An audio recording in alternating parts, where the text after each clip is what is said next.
আপনাদের জন্য West Bengal service rule part 1 PPT মোডে আপনাদেরকে জিনিসটাকে বোঝাবো বলতে জাস্ট এই জিনিসগুলো আপনাদের অনেকের জানা আছে, সেটা জাস্ট রিভাইজড হবে। আমার বইয়ের মধ্যে ওই জিনিসগুলো রয়েছে, ডিটেলসে আছে, এখানে খুব সংক্ষিপ্ত আকারে দেওয়া হয়েছে। তো আসুন, আমাদের লিমিটেড ডিপার্টমেন্টাল যে আমরা জার্নি শুরু করেছি, West Bengal audit account service limited departmental এক্সামিনেশনের জন্য যে আমাদের যে প্রিপারেশন, সে প্রিপারেশন আস্তে আস্তে অনেকটা এগিয়ে গেছে। মোটামুটি অনেকগুলো ভিডিও আমি তৈরি করেছি। আমার বই সংক্রান্ত যে ভিডিও আছে, যে আপনি বইগুলো পাবেন আর কি, তার ভিডিও আছে। আপনি বইগুলো যদি নিতে চান আর কি, সেই ভিডিও আপনারা দেখে নেবেন। তার সাথে আমার এরকম পার্টলি অনেক ভিডিও, অন্তত এরকম পার ডে যদি একটা করে ভিডিও বেরোয়, আর যদি ম্যাক্সিমাম আমি যদি 6 মাস এতে চালাই, তাহলে 180টা ভিডিও তো হবে, মিনিমাম বলতে 180টা ভিডিও হবে। সেইভাবে আপনারা এই চ্যানেলটাকে সাবস্ক্রাইব করে রাখুন এবং প্রতিনিয়ত প্রত্যেক দিনের যে আপডেট, সেটা পাওয়ার জন্য সাবস্ক্রাইব করতে ভুলবেন না। ঠিক আছে, আসুন আজকে আমরা West Bengal service rule part 1 এই বিষয়টা নিয়ে আমরা সংক্ষিপ্ত আকারে পিপিটির মাধ্যমে বুঝে নিই। ঠিক আছে, দেখুন,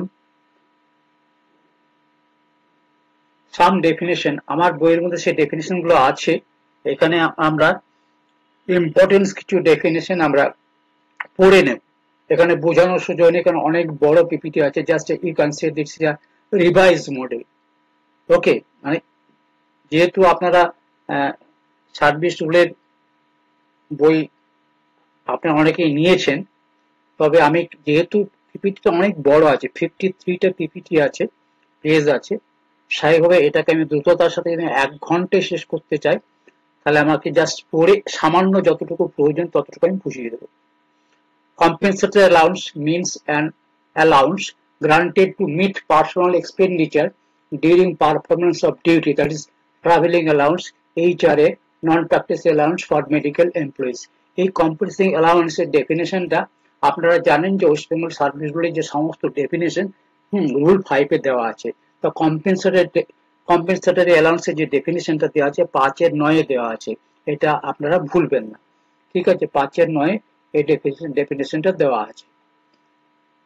নেক্সট হচ্ছে ফরেন সার্ভিস।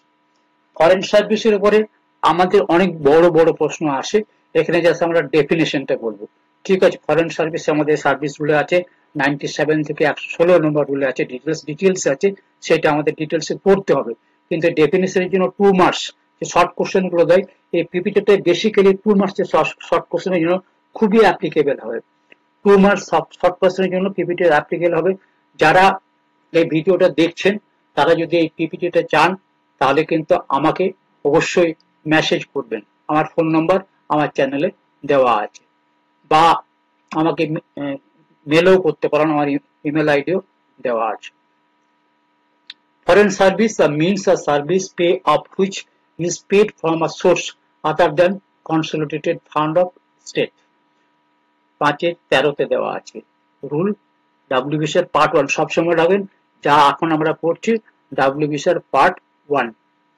রুল 5-13 দেওয়া আছে ফরেন সার্ভিসের ডেফিনেশনটা। এরপর আসুন, গভর্নমেন্ট বলতে কি বোঝায়? গভর্নমেন্ট হচ্ছে গভর্নমেন্ট অফ ওয়েস্ট বেঙ্গল। ঠিক আছে, নেক্সট পিপিটি হচ্ছে, এটা গভর্নমেন্ট অফ ওয়েস্ট বেঙ্গল কোথায় দেওয়া আছে? 5-14 দেওয়া আছে। এবার জাস্ট ছোট্ট কোশ্চেন আসছে, জয়নিং টাইম। এই জয়নিং টাইম একটা প্রত্যেক অল্টারনেটিভ ইয়ারে জয়নিং টাইমের প্রশ্ন আছে। জয়নিং টাইমের আপনারা রুল 80 থেকে রুল 96 পর্যন্ত যে জয়নিং টাইমের আমার প্রশ্ন যেগুলো অ্যান্সার করে দেওয়া আছে, সেগুলো করবেন। জয়নিং টাইম কতটা অ্যাপ্লিকেবল হয় রুল 81 এ দেওয়া আছে। ঠিক আছে, জয়নিং টাইম ডিটেলসটা একবার 80 থেকে 96 পর্যন্ত প্রত্যেকটা রুলে কি কি লেখা আছে সেই বিষয়ে আমার যে কম্পাইলেশন বুকস আছে সে বইয়ের মধ্যে দেওয়া আছে।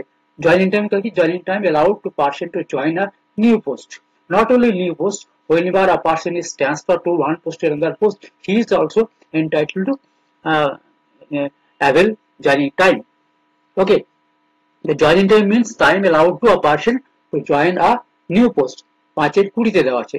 Liens means the title of government employees to hold substantively to a post 5-13 দেওয়া আছে। ওকে, লোকাল ফান্ড এইটাই কিন্তু লিয়েনেও কিন্তু বড় প্রশ্ন আসে, 5, 10, 20 নম্বরের প্রশ্ন পর্যন্ত আসতে পারে। জয়নিং টাইম লিয়েন আমি বেশি মূল যেগুলো ইম্পর্টেন্ট, যেগুলো বড় কোশ্চেন, এখানে তো শর্ট কোশ্চেন 2 নম্বরের জন্য পড়ছেন, কিন্তু যদি আপনি বড় কোশ্চেন জানতে চান তাহলে এখানে দুটো ইম্পর্টেন্ট, সেটা joining time and Leyen. Okay, next, local fund means revenues administered by bodies come under the control of the government, 5-24 দেওয়া আছে। Revenue administered by bodies come under the control of the government, 5-20 clause 24 দেওয়া আছে। Pay দেওয়া আছে, rule 5 clause 28 means the amount drawn monthly by a government employee including personal pay, এটাকেও আমরা pay বলবো, 5-30 দেওয়া আছে, এবং স্পেশাল পে 5-33 দেওয়া আছে। আমি এখানে বেসিক্যালি এই রুল কোডগুলো একটু মনে রাখার অনুরোধ করবো আপনাদেরকে, যাতে মনে থাকে, মনে রাখার চেষ্টা করবেন। বারবার দেখলে, বারবার পড়লে কিন্তু অনেক জিনিস মনে থেকেই যায়। রিভাইজ দিতে বারবার, অনেক জিনিস আছে দেখবেন আপনারা সেই মাধ্যমিক লেভেলে পড়ে এসছেন কিন্তু এখনো ভোলেননি, কারণ সেটা বারবার পড়েছিলেন। তাই tenure post means a permanent post for a limited period, ঠিক আছে। tenure পোস্টটা কি, একটা টাইম, লিমিটেড টাইমের জন্য দেওয়া হয়, কিন্তু লিমিটেড টাইম পর্যন্ত পার্মানেন্ট থাকে, সেটা হচ্ছে 5-38 দেওয়া আছে।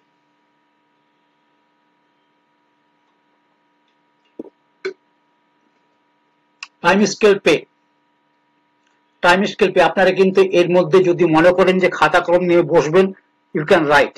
ওকে, you can take your pen and paper and you can also right.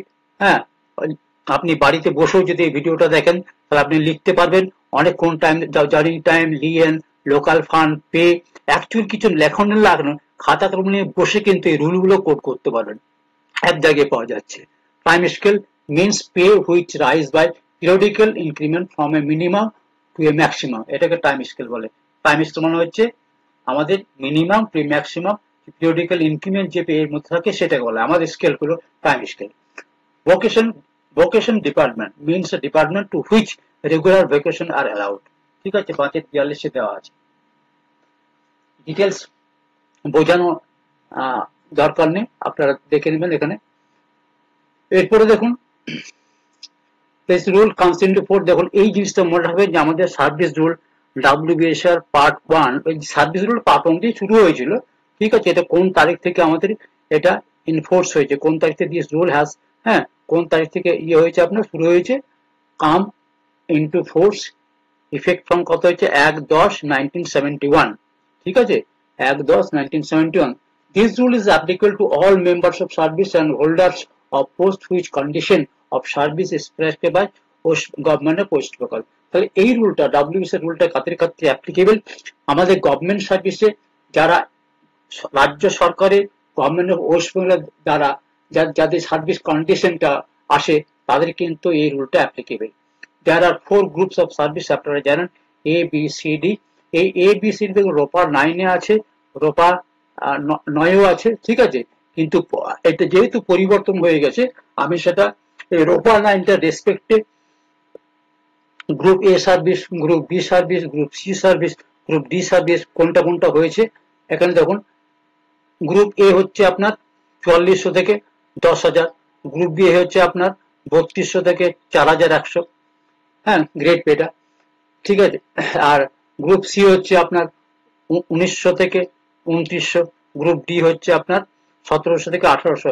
এটা কিন্তু চেঞ্জ হয়ে এখন যেটা হয়েছে এটাকে আপনারা দেখতে পারেন যে রোপা 9-এর যে 19-এর যে আমাদের পে স্কেল, সেটা কিন্তু আমাদের এখানে যেগুলো দেওয়া আছে সেগুলো আপনারা দেখে নিতে পারেন যে স্কেলটার মধ্যে কোনটা কোন, আমি একবার দেখিয়ে দিই।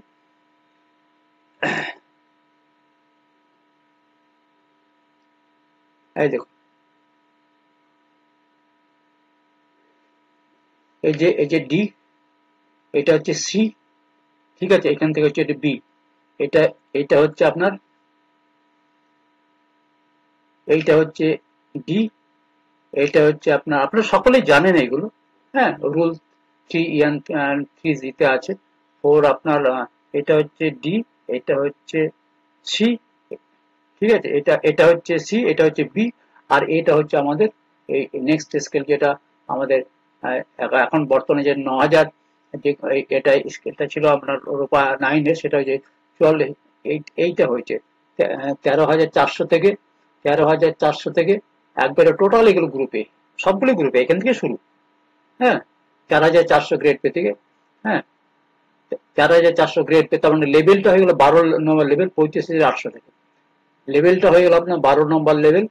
হ্যাঁ, যেটা হচ্ছে আমাদের রোপা 19 এর যে স্কেল, সেটা হচ্ছে 35,800 থেকে যত অফিসার আছে সব হচ্ছে group A officer.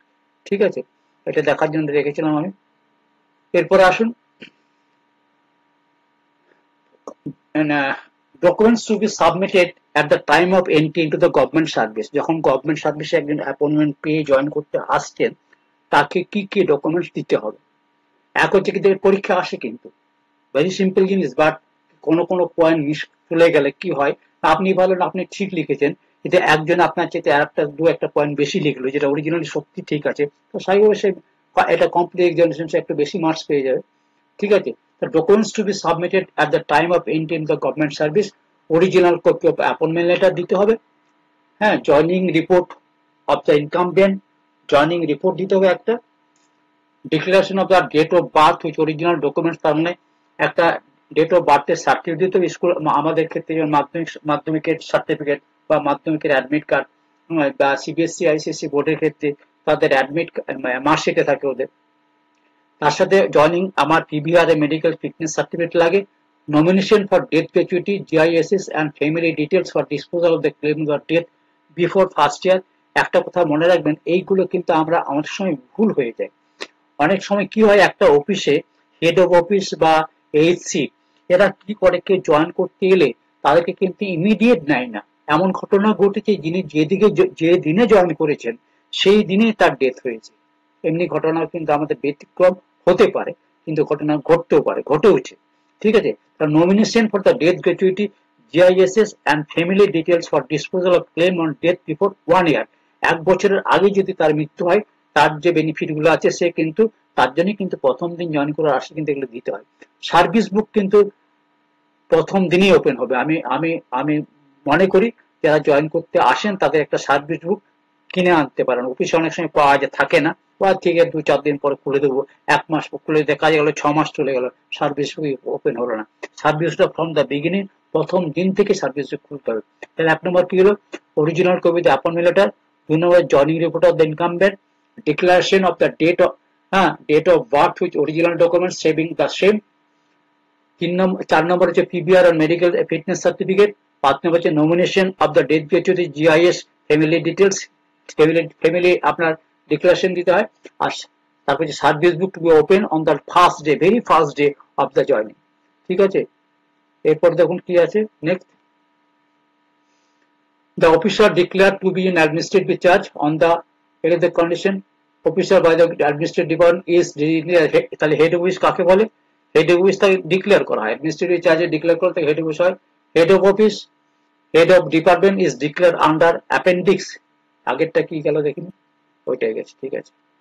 Head of office, head of the department is declare under appendix 1 of the WC part 1। Head অফিসকে কোথায় ডিক্লেয়ার করা হয়েছে, ডব্লিউসি পার্ট 1 অ্যাপেন্ডিক্স বলে দেখবেন নিচের দিকে, ডব্লিউসি খোলেন, অ্যাপেন্ডিক্স আছে 1 2 3 4 5 6 করে, সে অ্যাপেন্ডিক্সে ফরম্যাট আছে একটা। Disciplinary action may be taken against an employee for dereliction of duty. He may be treated as absent from the duty and may be entitled not to draw any pay and allowances for such a day, rule 3B। এই 3B তে কিন্তু আমরা disciplinary অ্যাকশনের কথা বলা আছে। Next আসি, head of the department has the power to condone excess in the age of exceptional cases to make appointment, and the same is to be reported in the service book with proper reason। তাহলে head of ডিপার্টমেন্টের ক্ষমতা আছে, তিনি কিন্তু age condom করতে পারেন exceptional সার্কামস্টেন্সের ক্ষেত্রে। অনেক সময় কি হয়, অনেক সময় আমাদের যে আপনার সার্ভিস যে ডিক্লারেশন থাকে, সেখানে দেখা যায় যে যে সময় অ্যাপয়েন্টিং হওয়ার পরীক্ষা হয়েছিল, যা পরীক্ষা হয়েছিল 2-4 বছর পেরিয়ে গেছে, তার ডেট অফ বার্থ তার জয়নিং টাইমটা অনেকটাই পেরিয়ে গেছে। ঠিক আছে, স্বাভাবিকভাবে এই ঘটনাগুলো উল্লেখ করে কিন্তু তার ওই ডেট অফ ইয়েটাকে কনফার্ম করে দেয়। The employees of the all groups will have will have to retire from service compulsorily effect from the last date of the month on which he attained the age of 60 years. আপনারা জানেন যে কোনো আমরা join করেছি, আমার জন্ম যদি আপনার যে মাসে হবে সেই মাসের শেষ দিন আমি রিটায়ার করব। যে মাসে জন্ম, আমি একদিন বলছিলাম, যে মাসে আমার জন্ম হবে সেটা 2 তারিখের আগে যদি হয় তাহলে আগের দিনে হয়ে যাবে, 31 তারিখে হয়ে যাবে বা 30 তারিখ হয়ে যাবে। কিন্তু 2 তারিখের পর, 2 তারিখ বা 2 তারিখে যদি পর হয় তাহলে কিন্তু আপনার জন্ম হয়ে যাবে মাসের শেষে। ঠিক আছে, ধরুন মেমো নম্বরগুলো এখানে দেওয়া আছে, কোন মেমোতে এগুলো ডিক্লেয়ার করা হয়েছে। The date of birth first day of the month incoming will return in the last day of the previous month. তাহলে প্রথম দিন এক তারিখটা ছাড় দেওয়া হবে, মানে হয়ে যায়। 2 তারিখে জন্ম হলেই কিন্তু তার রিটায়ারমেন্ট ডেটটা চলে যাবে আপনার ওই মান্থে। কারো জন্ম হয়েছে 2 জানুয়ারি, তাহলে তার ডেট অফ রিটায়ারমেন্ট হবে 31 জানুয়ারি। কারো জন্ম হয়েছে 1 জানুয়ারি, তার ডেট অফ রিটায়ারমেন্ট 31 ডিসেম্বর।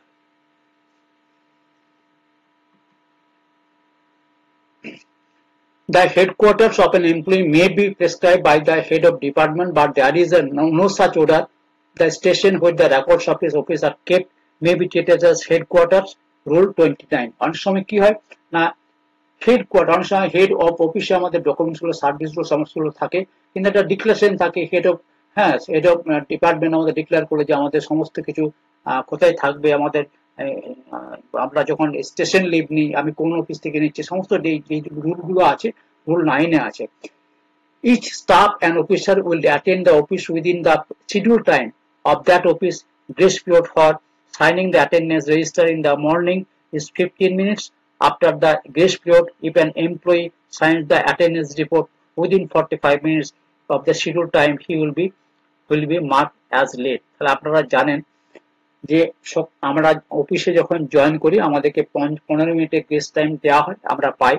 কিন্তু যদি অ্যাটেন্ডেন্স আমার পিরিয়ডটা যদি আমি 45 মিনিট হয়ে যায়, কিন্তু আমার রেজিস্টার অ্যাটেন্ডেন্স 45 মিনিটস হয়ে যায়, সেই ক্ষেত্রে উইদিন, তাহলে কিন্তু আমার লেট মার্ক হয়ে যাবে।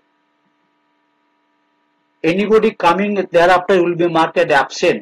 45 মিনিটের পরে যদি, একটা তো লেট হলো, তারপরে যদি কেউ আসে তাহলে অ্যাবসেন্ট হয়ে যাবেন। He will not be allowed to join the duty unless he is granted half a day casual leave for the first half of the day. তো সেই ক্ষেত্রে তাকে হাফ ডে ক্যাজুয়াল লিভ দিতে হয়। যদি 3 দিন কনজিকিউটিভ এই ধরনের ঘটনা করে তাহলে কিন্তু তার 1 day leave will be deducted. এই মেমো নাম্বারটা দেখুন কখন দেওয়া আছে, জিও হচ্ছে 10391 ফিনান্স ডিপার্টমেন্টের memo number.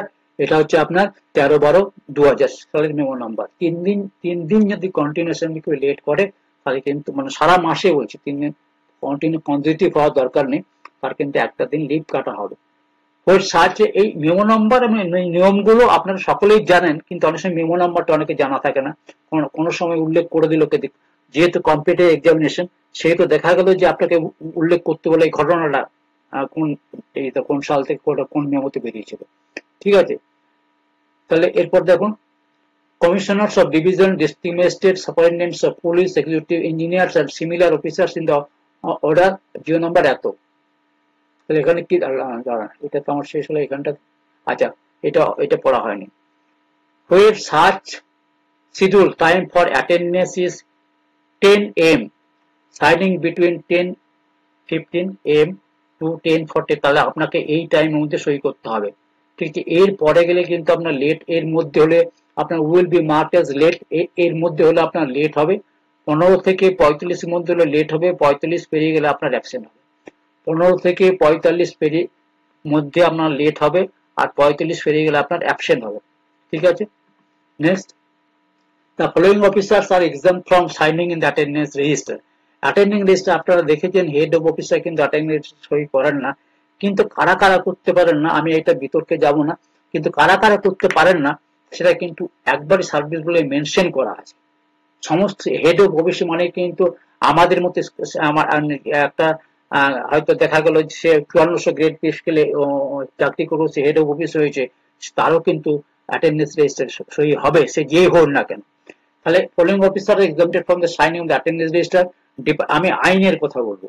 Departmental secretaries and the ex official secretaries, head of the directorates, তাহলে commissioners of divisions, district magistrate, superintendent of police, executive engineers আর similar officers of the district. GO number এখানে আপনার 79 এর জীবন, আজকের নয়, 4/7/1979 এ 6885/62F memo নম্বরে আপনার এই অর্ডার ছিল কারা কারা অ্যাটেন্ডেন্স রেজিস্টারে সই করবেন, কারা কারা অ্যাটেন্ডেন্স রেজিস্টারে সই করবেন না। নেক্সট, পার্মানেন্ট গভর্নমেন্ট এমপ্লয়িজ, হ্যাঁ, অ্যাকুয়ার্স আ লিয়েন। দেখুন লিয়েন সম্বন্ধে আমি বলেছিলাম বড় কোশ্চেন আসবে, সেটা এখানে বড় কোশ্চেনের মতোই কিছুটা আছে, তার সত্ত্বেও বলছি এর চাইতে বড় অ্যান্সার আমার কম্পাইল বুকস এর মধ্যে আছে। লিয়েন অন দ্য পোস্ট, হ্যাঁ, and ceases to hold any lien previously acquired on any other post unless the lien of permanent government employee is either suspended or transferred, the lien is retained on that post. Okay, while performing the duties of that post, while on the foreign service of officiating in another post, during joining time on transfer to another post, while on leave and while under suspension, সমস্ত সময় কিন্তু আপনার joining, আপনার লিয়েনটা কি থাকবে, retain থাকবে। Next, the lien shall be suspended. দেখুন lien কখন সাসপেন্ড হয়, প্রশ্ন আসে। লিয়েন কখন suspend, lien shall be suspended or appointment in a substantive capacity to a tenure post. Tenure post মানে হচ্ছে একটা টেনিওর টাইম ডিউরেশনের মধ্যে পোস্টিং হয়। To a post on which another employee should hold a lien had his lien had not been suspended, ঠিক আছে। The lien on a permanent post holding substantively may be suspended on deputation out of India।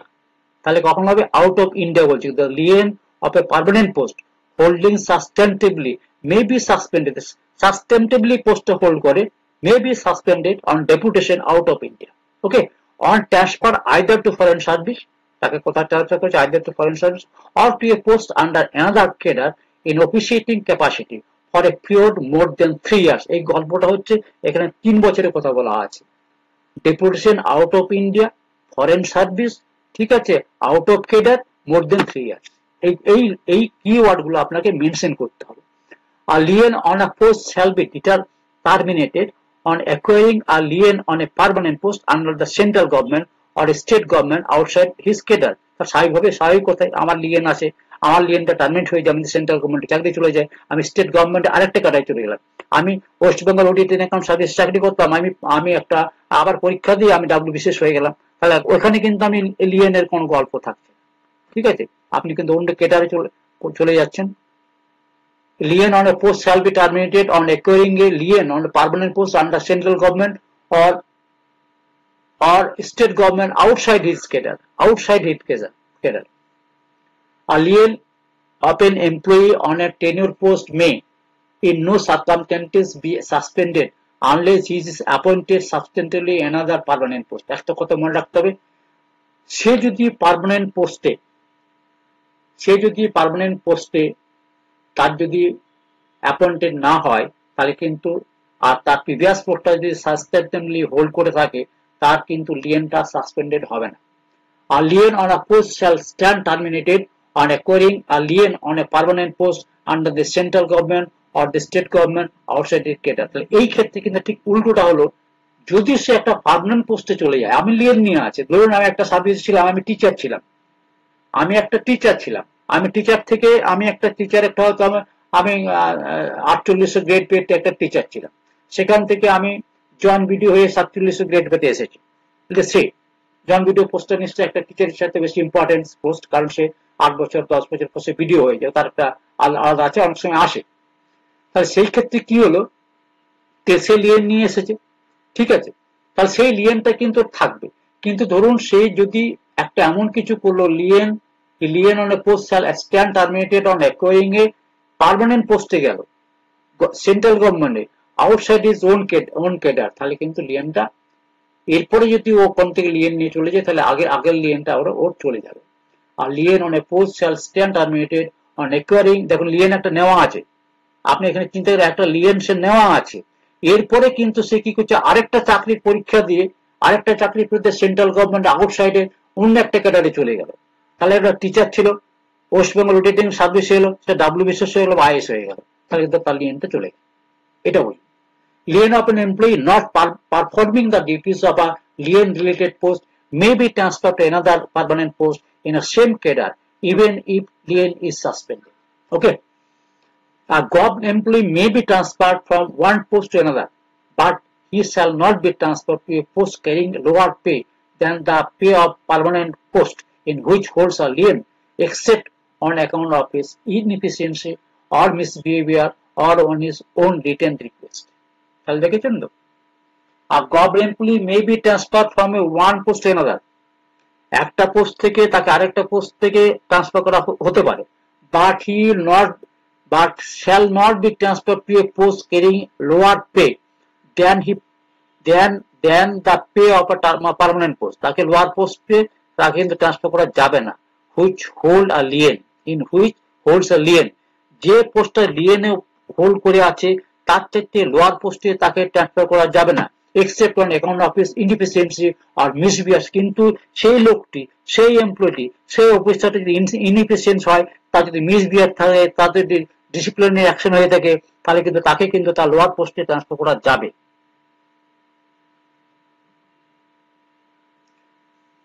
এরপরে দেখুন minimum absence from duty. Minimum absence from duty. No government employee shall be granted leave of any kind for continuous period exceeding 5 years. দেখুন এই প্রশ্নটি অনেকবার এসেছে পরীক্ষাতে, short question. 5 years কোথায় আছে? 34 সাব রুল, রুল 34 আপনার ক্লজ 1 এর আছে। No government employee shall be granted leave of any kind for a continuous period of exceeding 5 years. Extension of leave without permission is not entitled to any leave salary. Such period of absence shall be debited against HPL up to the period due and admissible, and the rest shall be treated as UL. তাহলে কিন্তু extension of UL without extension of leave without permission, কে যদি permission না নিয়ে leave নেয়, কে যদি permission না নিয়ে leave নেয়, তাকে কিন্তু তার কিন্তু কি করবে? HPL হয়ে যাবে। ঠিক আছে, যদি HPL শেষ হয়ে যায় তবে কিন্তু তার ইউএল হয়ে যাবে, তাকে কিন্তু আপনার ওই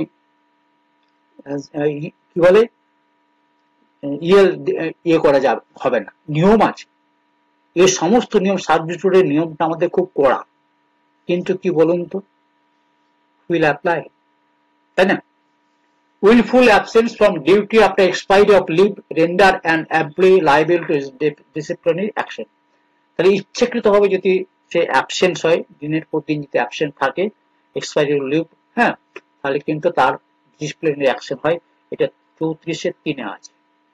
absence from duty not covered by grant of leave shall have to be treated as dies non, ঠিক আছে, ফর অল পারপোজে। এই ডাইজ ননের কথাটা মানে হচ্ছে তার কিন্তু সার্ভিস ছেদ পড়বে, তার সার্ভিসে ছেদ পড়া, তার মানে কি ডাইজ নন হয়ে গেলে তার কিন্তু ইনক্রিমেন্ট কমে যাবে, পেনশনে ইফেক্ট পড়বে, এগুলো হয়। Absent from duty not covered by grant of leave shall have to be treated as dies non for all purpose. সমস্ত ক্ষেত্রে কিন্তু এটা যদি ওর যদি অ্যাপ্রুভ লিভ না হয় তাহলে কিন্তু ডাইজ নট হয়ে যাবে। সোজা কথা হচ্ছে লিভটা যদি অ্যাপ্রুভ না হয় তাহলে ডাইজ নট হয়ে যাবে। এটা কোথায় আছে? 34(3) আছে।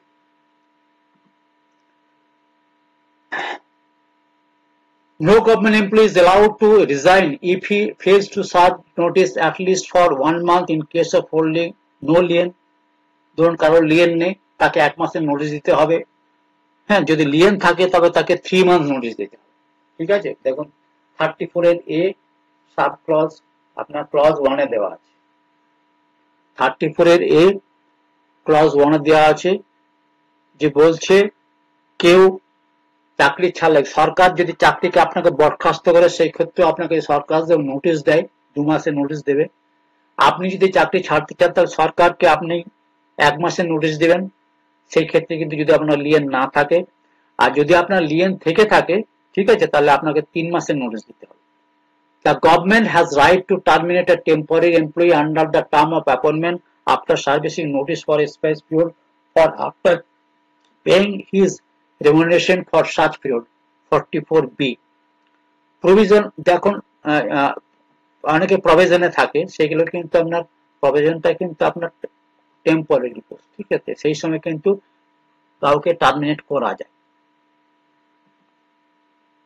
The initial substantive pay on a time scale is regulated as follows. দেখুন এইটা পে সংক্রান্ত বিষয়ে আপনার সাবস্টেন্টিভ পে যে আমাদের ক্ষেত্রে যারা একবার সরাসরি পার্মানেন্ট পোস্টে যারা চাকরি করি তাদেরকে সাবস্টেন্টিভ পে অ্যাপয়েন্টমেন্ট বলা হয় এবং তাদের রুল যে পে সংক্রান্ত যে রুল 42 তে আছে। তাহলে পে সংক্রান্ত রুল সাবস্টেন্টিভ অ্যাপয়েন্টমেন্টের জন্য রুল 42 তে আছে। সেখানে কি বলছে, the initial substantive pay on a time scale is regulated as follows. Tiki on holding or on alien on a permanent post other than a tenure post. On appointment to the new post involving greater responsibility, the employee will draw his initial pay next year as a substantive pay of his old post. On appointment to the new post involving no greater responsibility, the employee will draw his initial pay at the stage equal to his substantive pay on his old post. ঠিক আছে, আমি আরেকবার পড়ে দিচ্ছি।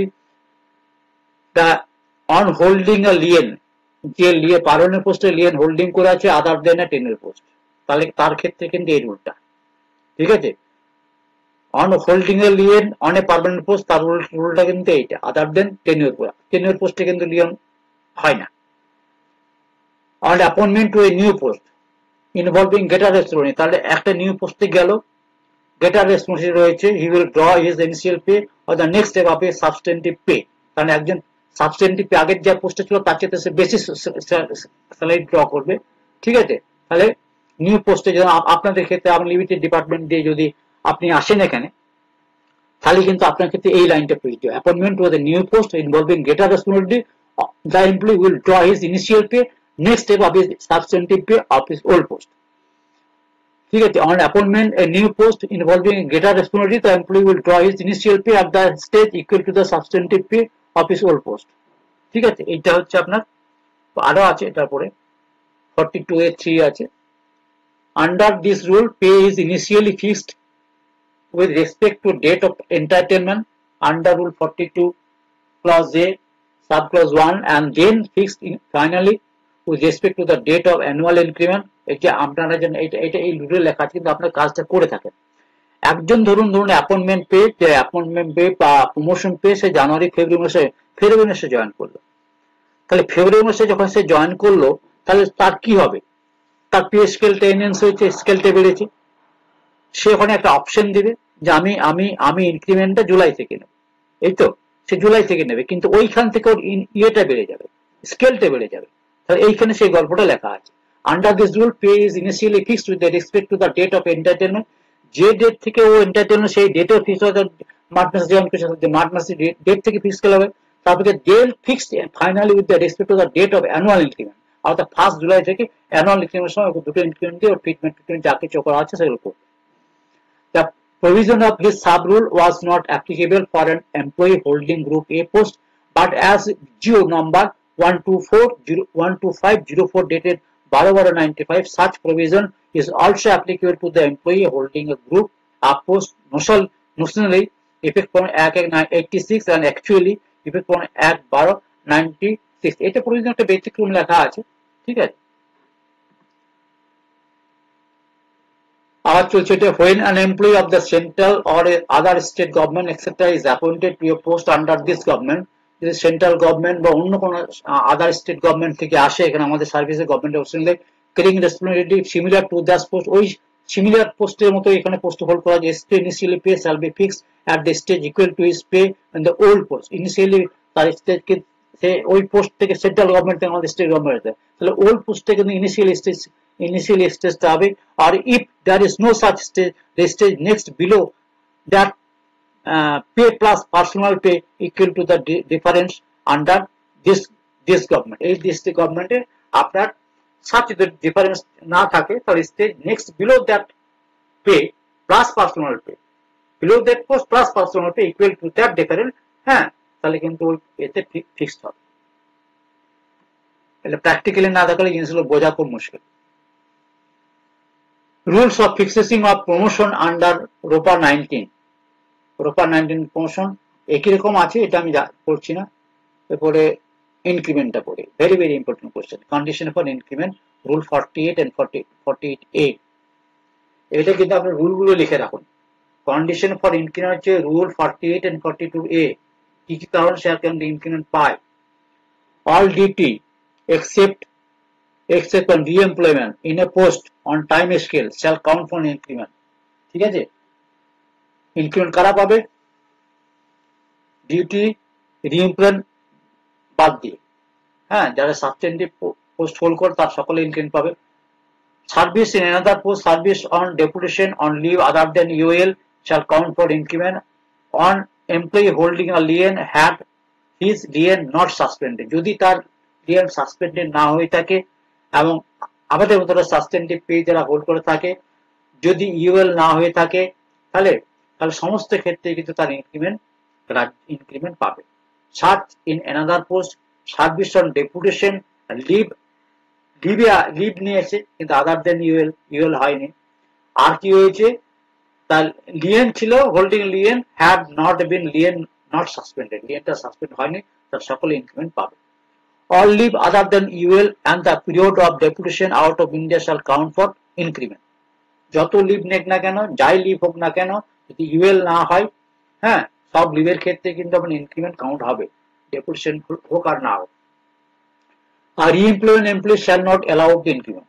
ঠিক আছে, UL may count for increment if the leave is taken on the ground of illness. দেখুন, একটা কথা হচ্ছে, একটা মানুষের লিভ তো আর সব তো শেষ হয়ে যেতে পারে, 300-400 যাই লিভ ও থাক না কেন, এক বছরে 30টা যা ইউএল ফিএল সিএল যা ছিল, ওর ইউএল ছিল, কি বলে, সিএল ছিল, এইচপিএল ছিল, যা কিছু ছিল, হ্যাঁ, সব শেষ হয়ে গেছে।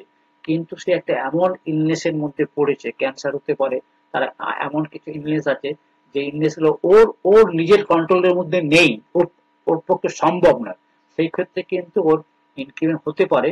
সেটা অবশ্যই আমার গভর্নমেন্ট অফ ওয়েস্ট বেঙ্গল যারা হেড অফ ডিপার্টমেন্টে আছে, প্রেসক্রাইব অথরিটি আছে, তারা যদি ওর ওর ইলনেসটাকে দেখে, সার্টিফিকেট দেখে যদি তার ওটা গ্রান্ট করে তবে হবে।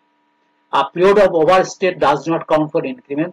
overstate হলে ইনক্রিমেন্ট কাউন্ট না হতে পারে, সেটা অ্যাপ্রুভাল নয়। প্রথম কথা হচ্ছে স্টেট অবশ্যই এটাকে অ্যাপ্রুভাল হতেই হবে।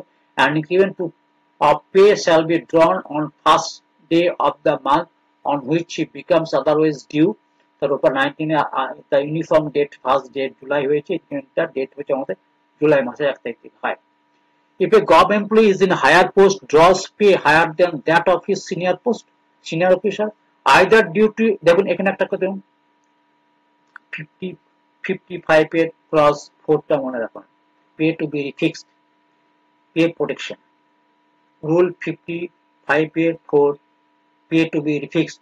If a gov employee in a higher post draws pay higher than the of a senior officer, ঠিক আছে, তার সিনিয়র অফিসারের চাইতে যদি তার পে বেশি হয়ে যায়, either due to fixation of his pay or due to revisions of his pay scale, the pay of the senior officer shall be refixed। সেই ক্ষেত্রে ওই লোয়ার পোস্টে যে যে জুনিয়র ছিলেন, সে কিন্তু সিনিয়র অফিসারের চাইতে তার পেটা, তার বেতনটা বেশি হয়ে গেছে, সেই ক্ষেত্রে সিনিয়র অফিসারের পেটাকে রিফিক্স করতে হবে। সেম, তার সমান সমান হলে কোনো আপত্তি নেই, কিন্তু সমান যদি না হয়, যে জুনিয়রটা যদি বেশি হয়ে যায়, সেক্ষেত্রে সিনিয়রটাকে প্যারালাল আনতে হবে। ঠিক আছে, তো higher pay provided that both the officers should belong to the same category হতে হবে, and pay scale of the promotional post are to be identical। এবং তার মানে সেম স্কেলের হতে হবে, প্রমোশনালটাও কিন্তু আইডেন্টিক্যাল হতে হবে, একই জায়গার হতে হবে, তাই না? সোর্স অফ ওদের সবকিছু কেডার, হ্যাঁ, আইডেন্টিক্যাল হবে, পে স্কেলটা আইডেন্টিক্যাল হবে, সবকিছু হবে। এরপর এটাও গুরুত্বপূর্ণ, 71 এর আপনার ক্লজ 1, এটাও very very important, substantive grant while under suspension. এটা দেখুন পরপর কিভাবে প্রত্যেকটা প্রশ্ন কিন্তু আমি বলছি very very very very important. এটার মধ্যে আমার 24 নম্বর চলছে। আমি হয়তো জানি না এটা টোটাল আমি আজকে কমপ্লিট করতে পারবো না, অলরেডি 41 মিনিট হয়ে গেছে। ঠিক আছে, 1 ঘন্টা করব। সাবসিস্টেন্ট গ্রান্ট হোয়াইল আন্ডার সাসপেনশন, তাহলে একজন যখন সাসপেন্ড থাকে, তাহলে সাবসিস্টেন্ট গ্রান্টটা কি হবে, এটা লেখা আছে 71 এর ক্লজ 1 এ। An employee under suspension or deemed to have been placed under suspension is entitled to the following payment। এগুলো পাবে, কি পাবে? An allowance of an amount equal to the leave salary as if on half pay। Leave salary কেমন পাবে, সেখানে half pay পাচ্ছে। তাহলে কি হয়, ফর দ্য ফার্স্ট 3 months কি হবে, and pay B increase after three months not exceeding 50% of the state allowance. ঠিক আছে, for the first 3 months, and pay may be increased after 3 months not exceeding 50% of the allowance. If the authority is in the opinion that the period of suspension has been prolonged or is not directly attributed to the employee himself, তার মানে authority তো মনে করে সাসপেনশনটা হ্যাঁ prolong হবে, কিন্তু not directly attributable to the employee এমপ্লয়ির জন্য হচ্ছে না, এমপ্লয়ি কারণে হচ্ছে না, সেই ক্ষেত্রে কি ঘটবে, সেক্ষেত্রে কিন্তু আপনার the amount of the sustain allowance may be reduce after 3 months not exceeding 50% of the allowance admissible during the first 3 months if the authority opines that the period of suspension has been prolonged for reason directly attributable to the employee himself. To get this allowance, the employee has to furnish a non-employment certificate দিতে হবে তাকে। নন employment certificate একটা short question আসতে পারে নন employment certificate দেওয়ার জন্য। Rule 71+2, suspend হয়ে বসে আছে, সে চাকরি আর করছে না, তার আগে তারপরে সাবসিস্টেন্ট অ্যালাউন্সটা পেতে হলে কিন্তু নন এমপ্লয়মেন্ট সার্টিফিকেট দিতে হবে। Recovery for sustain allowance without any consent of the employee. তাহলে দেখুন এটা এটা এই প্রশ্নটা আসতে পারে কিন্তু 5 নম্বরের কোশ্চেন, যে একজন সাসপেন্ড হয়ে আছে, তাকে হ্যাঁ সাবসিস্টেন্স অ্যালাউন্স দেওয়া হচ্ছে, কিন্তু তার ক্ষেত্রে কোনগুলো আপনার রিকভারি করবে ওর কনসেন্ট নেওয়ার কোনো দরকার নেই, মতামত নেওয়ার দরকার নেই। যদি ইনকাম ট্যাক্স পড়ে, প্রফেশনাল ট্যাক্স কাটবে অ্যাজ পার স্কেল, সেটা ওকে জিজ্ঞেস করার দরকার নেই। যদি ও ইনকাম ট্যাক্সের আন্ডারে পড়ে যায় তাহলে ওকে জিজ্ঞেস করার দরকার নেই। ওর যে জিআইএসএস ইনস্টল কন্ট্রিবিউশন আছে তাকে জিজ্ঞেস করার দরকার নেই। সে যদি কোনো লোন নিয়ে থাকে জিজ্ঞেস করার দরকার নেই। ওভার পেমেন্ট যদি হয়ে থাকে, সেটা যদি মান্থলি কাটা হয়ে থাকে ওভার পেমেন্টটা, তাহলে জিজ্ঞেস করার দরকার নেই। লস, তার যদি তার রেসপন্সিবিলিটি কোনো গভর্নমেন্ট প্রপার্টি লস হয়েছে, তাকে জিজ্ঞেস করার দরকার নেই। যেমন ইনস্টলমেন্ট কাটতে ছিল কাটা যায়। তাহলে 1, 2, 3, 4, 5 হলো। একটা হচ্ছে income tax, professional tax, GISS, হ্যাঁ instalment of loan, over payment আর লস অফ প্রপার্টি। হ্যাঁ, recovery from the certain allowance with written consent, যেগুলো রিটেন কনসেন্ট নিতে হবে। যেমন প্রভিডেন্ট ফান্ড ইচ্ছাকৃত কাটাতেও পারে, কমিয়ে দিতে পারে, তাই না, কমিয়ে দিতে পারে। ও যখন দেখলো ধরুন ও হয়তো একটা একটা গ্রেডে চাকরি করে হয়তো একটু 50,000 টাকা বেতন পায়, ও 10,000 টাকা রাখতো, ওর বেসিক পে ছিল 30,000 টাকা, 30,000 টাকা মানে কি, ও তো অনেকটাই কাটায়, তাই না, প্রায় অনেকটাই কাটিয়ে দিচ্ছে 10,000 টাকা, তো ইচ্ছে করলে 6% করতে পারে এটাকে, তাহলে ইচ্ছে করলে কিন্তু সে কমিয়ে দিতে পারে। প্রিমিয়াম অন পিএলআই তো স্বেচ্ছাকৃত, এলআইসি বলুন, প্রিমিয়াম বলুন, কোঅপারেটিভ সোসাইটি, এইগুলো বলুন, যেগুলো ওর নিজস্ব ইচ্ছার মধ্য থেকে সৃষ্টি করেছিল, নিজে থেকে ও দায়ী, সেটা ও ইচ্ছে করলে কমাতে পারে। যেটা ওর নিজস্ব কোনো হাত নেই, সেটা গভর্নমেন্ট কাটবেই। Amount dued on the court attachment. হ্যাঁ, condition to grant joining time. দেখুন জয়নিং টাইমটা আমি আগে বললাম, যে জয়নিং টাইমের যে আপনারা পড়লেন ওই রুল 5/20, সেটা দেখুন জয়নিং টাইম আমি 80 থেকে 96 বলেছিলাম এখানে। And government employee entitled joining time to enable him to join a new post appointed on a transfer from an old one on the interest of the public service, or to join a new post on return from leave not more than 6 months duration, or আমার বইয়ে আরো আপনার Bangla English করে লেখা আছে, on return from leave outside India for more than 6 months duration, R surplus staff transfer from absorption eligible for joining time। তাহলে এইগুলো আপনার জয়নিং টাইম গুলো তারা পাবে। একজন নিউ পোস্টে অ্যাপয়েন্টমেন্ট হয়েছে, সে জয়নিং টাইম পাবে। একজন তাকে ট্রান্সফার করা হয়েছে on return from leave not more than যদি 6 মান্থ হয় ডিউরেশনটা, আর on return from leave outside India more than 6 month duration, আর সার্কুলিস্টটা transfer from absorption eligible joining time. এরপর আরো জয়নিং টাইমের গল্প আছে। For appointment through competitive exam, a permanent government employee is entitled to joining time, but an employee servicing less than 3 years continuous service is entitled to joining time only on joining time pay. When an employee is transferred within the same station is or does not change his residence or transfer from one station to another, admissible joining time 1 day। তাহলে যার কোন station headquarter তার change হবে না, তার resident change হবে না, তার ক্ষেত্রে একদিন জয়নিং টাইমের রুল 82। ঠিক আছে, এই রুলগুলো কোড করলে মাসটা বাড়ে। দেখুন এটা একটি যেটা আমি বলছিলাম যে 1000 কিলোমিটার তার লেস যদি হয় তাহলে 10 দিন জয়নিং পাবে। আর যদি ওই জয়নিং ওই পিরিয়ডে যদি কন্টিনিউয়াস 200 কিলোমিটারের বেশি যদি সে রোড জার্নি করে তাহলে 12 দিন পাবে। 1000 কিলোমিটারের বেশি যদি যে বেশি হয় যদি তাহলে জয়নিং টাইম পেয়ে 12 দিন পাবে। কিন্তু 1000 কিলোমিটারের বেশি উপরন্তু 200 কিলোমিটার হচ্ছে ওর রোড জার্নি হয়ে যাচ্ছে, সেক্ষেত্রে 15 দিন পাবে। এরপর চলে গেল লিভ। এই লিভটাই হবে আমার আজকার আলোচনার শেষ, কারণ এখানে 1 ঘন্টা প্রায় হয়ে যাবে। স্বাভাবিকভাবে এর পরবর্তী দিন আমি এটাই ধরবো, লাস্ট নেক্সট ডে এটা ধরে শেষ করবো। Leave cannot be claim as right. 150 rule 153 বলছে লিভ কিন্তু আপনার অধিকার নয়, এটা একটা মাত্র আপনার একটা প্রিভিলেজ হতে পারে। ঠিক আছে, আপনি চাকরি করছেন, আপনার একটা প্রিভিলেজ দেওয়া হচ্ছে, লিভ আপনি নেবেন, কিন্তু লিভ আপনার অধিকার নয়। লিভ যে কোনো টাইম আপনাকে রিভোক করে দিতে পারে। ইভেন আপনি লিভ নিয়েছেন, সেই লিভ আপনার ক্যান্সেল করে আপনাকে বাড়ি থেকে চাকরি জয়েন করতে বাধ্য করা হতে পারে। তাহলে in exigencies the public service discretion to the refuse or revoke any kind of leave is reserved to the authority empowered to grant it. যার অথরিটির মধ্যেই রয়েছে, হেড অফ অফিসের মধ্যে রয়েছে লিভ দেওয়ার ক্ষমতা। আর permanent employees claim to be leave is regulated by the rules enforced at the time of the leave is applied and granted.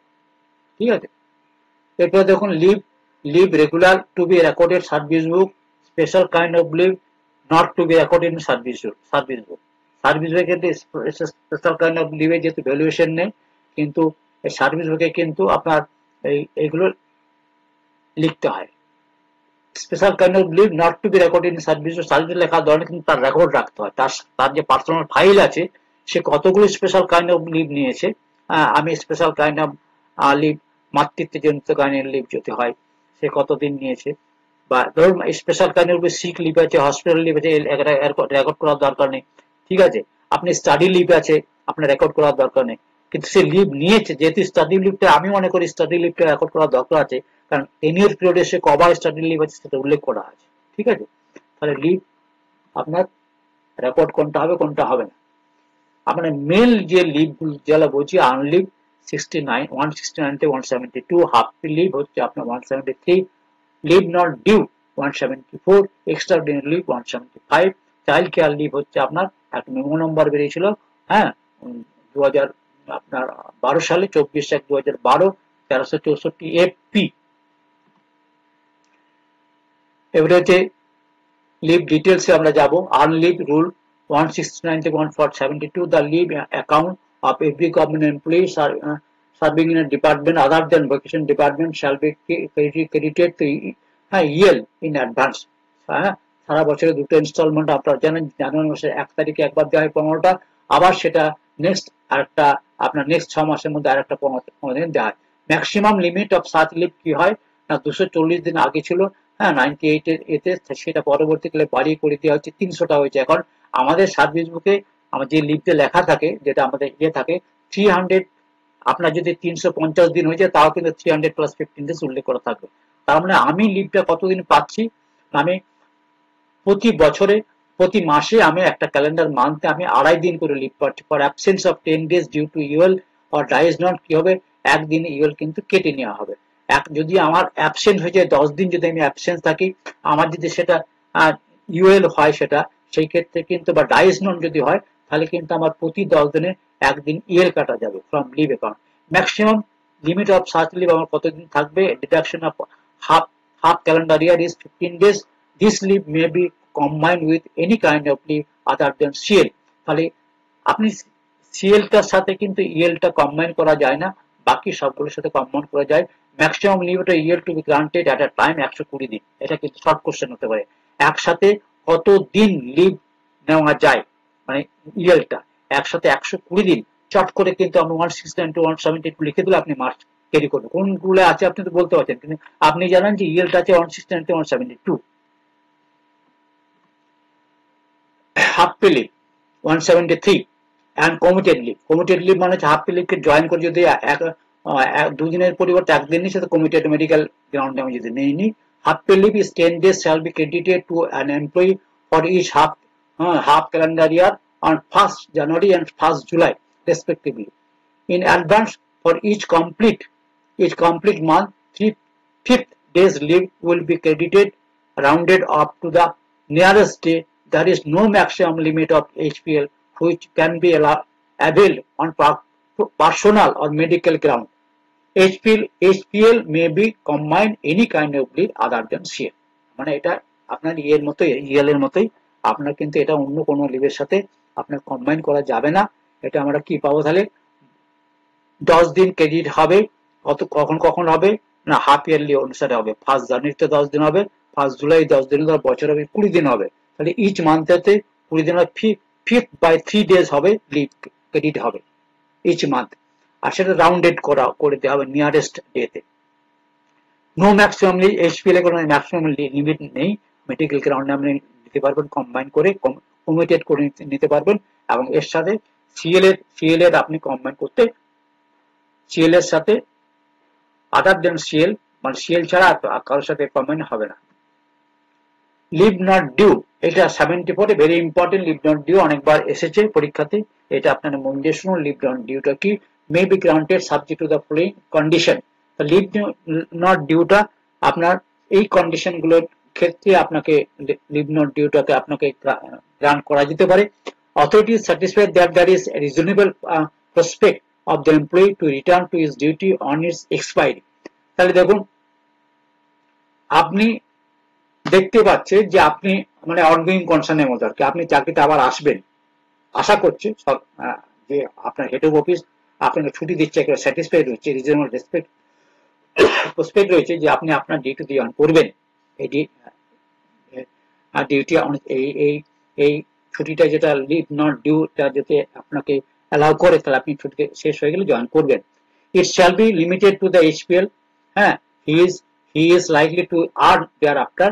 তাহলে ঠিক আছে, মানে এটা লিমিটেড হবে এইচপিএল এর মতো। He is likely to be earn thereafter, মানে ওর পরে যখন সে এইচপিএলটা ইয়ে করবে, মানে আর্নিং করবে আজকে বছরে 10-20-20টা।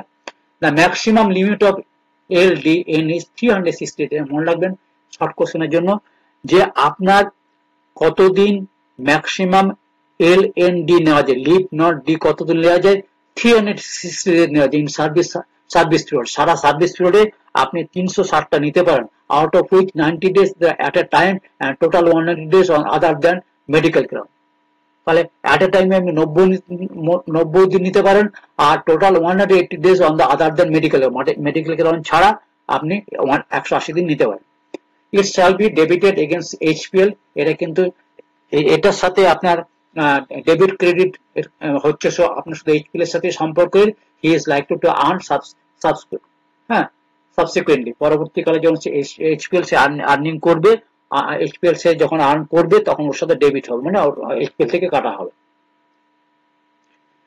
এটা কন্টিনিউ হচ্ছে লিভ নট ডিউটা। It may also be granted to the temporary employees suffering from tuberculosis, leprosy, cancer and mental disease, maximum 360 days, subject to the condition laid down under Rule 174(1) as well as the condition stated below Rule 174(2). দেখুন বলছে যে একজন casual ওয়ার্কারকেও কিন্তু, temporary ওয়ার্কারকে কিন্তু এই ছুটিটা দেওয়া যেতে পারে। তার যদি tuberculosis, leprosy, cancer, mental disease হয়, তাহলে ম্যাক্সিমাম তাকে 360 দিন দেওয়া যেতে পারে। আর নিচের কন্ডিশন গুলো 174-2 ক্লজ অনুসারে দেওয়া যেতে পারে। He has put a minimum 1 year service. যদি সে কন্ডিশন যে অন্ততপক্ষে সে 1 বছর চাকরি করেছে। The post shall last till his return for his leave, এবং সে the post shall last till his return of leave। মানে পোস্ট অনেক সময় ক্যাজুয়াল ও আছে, টেম্পোরারি পোস্টে আছে, পোস্টটা হেড অফ অফিস বুঝে পোস্টটা ও রিটার্ন আগে পর্যন্ত পোস্টটা থাকবে। পোস্টটা যদি না থাকে তাহলে লিভটা কি হবে? The request for granting of such leave is supported by a medical certificate as required for UL on medical ground। তাহলে UL এর মতো যেমন সার্টিফিকেট লাগে, মেডিকেল সার্টিফিকেট লাগে, সেরকম কিন্তু এই ছুটিটা আপনার লিভ নট ডিউ যদি নিতে হয় তাহলে মেডিকেল সার্টিফিকেটে তা লাগবে।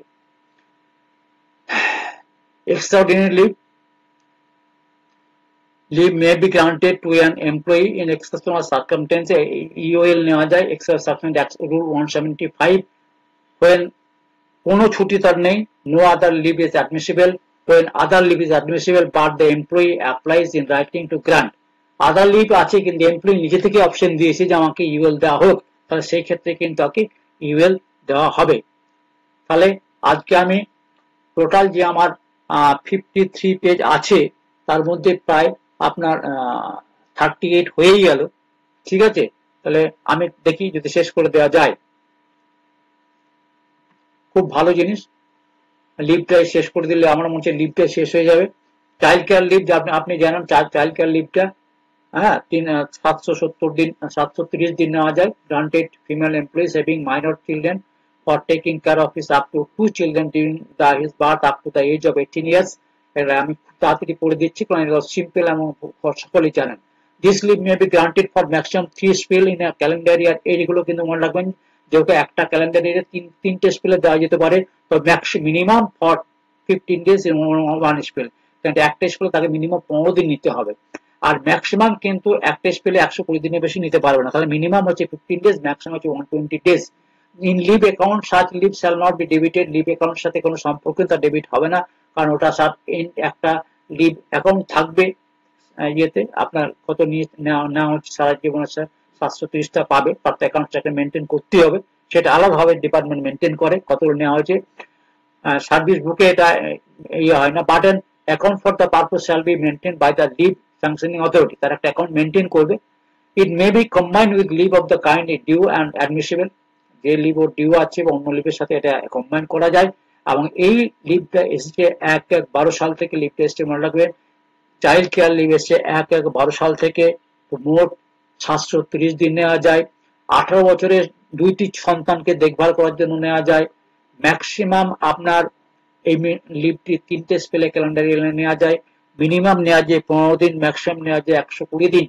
ঠিক আছে, আর লিভ অ্যাকাউন্ট এটা ডেবিট হয় না, এটা জাস্ট একটা অ্যাকাউন্টস মেনটেন করে, সেটা সার্ভিস বুকে লেখা হয় না, সেটা তার পার্সোনাল ফাইলে থাকে। Leave special kind of leave, এটা ডিটেলস আমার বইয়ের মধ্যে আছে। এখানে দেখুন, special kind of leave, special ডিসিডিউরি 195, 196, study leave 197, appendix 5, quarantine leave rule 198, maternity leave 199, hospital leave 200 থেকে 204, special sick leave rule 205, leave to survey parties rule 206, casual leave হচ্ছে rule 207, appendix 10, special casual leave হচ্ছে appendix 11, child adoption leave হচ্ছে জিও নম্বর হচ্ছে 299728, dated 24/11/11। তাহলে আজকে আরো আছে, অনেকটাই আছে কাইন্ড অফ স্পেশাল, আমি ডিটেলস এটা আর যাবো না। আজকে 1 ঘন্টা হয়ে গেল। এইটা পরের দিন যখন আমি এফার্টটা শুরু করবো এইভাবে, সে এফার্টটার সাথে এই জিনিসগুলো আমি আবার আলোচনা করে নেব। ঠিক আছে, তাহলে ধন্যবাদ আপনাদেরকে। আপনারা মন দিয়ে এই জিনিসটা দেখুন এবং আশা করি এটা আমরা ভালো লাগবে, কারণ এটা ডিটেলসে আছে সার্ভিস রুলটা, WBA ওয়েস্ট বেঙ্গল সার্ভিস রুলের পার্ট 1টা। আজকে আমি এখানে রাখছি। Thank you very much. আপনারা, আশা করি আপনাদের ভালো লাগবে। ডিটেলসটা দেখুন এবং প্রয়োজন হলে কিন্তু শোনার সাথে সাথে লিখতে পারলে কিন্তু অনেক বেশি মনে থেকে যাবে। লেখাটা খুব জরুরি, শুনতে হবে, শুনতে তো হবেই। বারবার যদি চ্যানেলটা দেখেন তাহলে আরো ভালো হবে। ঠিক আছে, আর চ্যানেলটা দেখবেন, সাবস্ক্রাইব করতে ভুলবেন না। কিন্তু আমি যেভাবে ধরেছি তাতে সমস্ত সার্ভিস রুল, সমস্ত সিলেবাস আছে, WBSR part 1, part 2, treasury rule part 1, part 2, volume যা আছে, এফআর যা আছে, আপনার গভর্নমেন্ট অ্যাকাউন্টিং রুল আছে, হ্যাঁ, তা অডিট ম্যানুয়াল আছে, সমস্ত কিছু সাবজেক্ট আমি শেষ করব। এই বলে আপনাদেরকে ধন্যবাদ জানিয়ে আমার ভিডিওটা আজকে এখানে শেষ করলাম। ধন্যবাদ, ভালো থাকবেন।